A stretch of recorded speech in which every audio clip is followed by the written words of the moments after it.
Many things I've done throughout my life, people didn't believe it. I've had it where friends and family have laughed, they've sniggered, they've talked behind my back, they've called me delusional until I've fucking done it.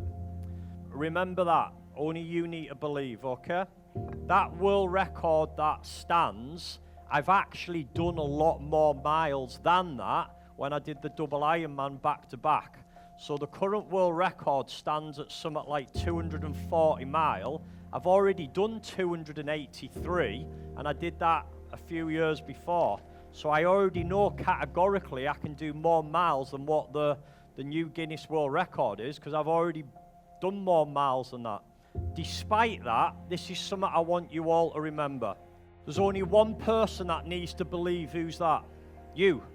It doesn't matter what anyone else believes. I had people on my own team, even my own dad, who was my coach on the bike, told me I wouldn't be able to do it.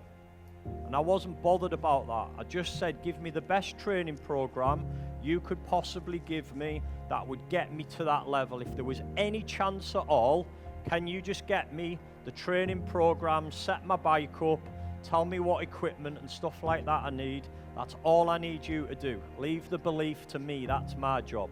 Okay, so for each of you, it doesn't matter if you go home and your wife or husband or your family or friends don't believe it. It doesn't matter. Only you need to believe. That's it. Okay? So I had a conversation with somebody yesterday who is looking to take, well, they're at a point in their life where their career is about to take a little bit of a different direction, and their family having an opinion on that direction. It's got to be what makes you happy, so don't be bothered about what other people say. I think most of my life, my dad's told me that I'm making mistakes. He told me not to get into property, that it was going to be a big mistake, and I went ahead and I done that. When I went into business and I set up a construction company, he told me not to do that too. When I said I was setting up the training academy, he told me not to do that. And now he tells me, why don't you just sell it all and do property? And that was the thing he told me not to fucking do at the start. So he says, why don't you just get rid of all of that headache?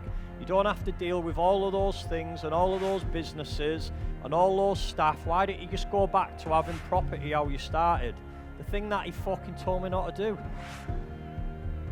So you've got to do you.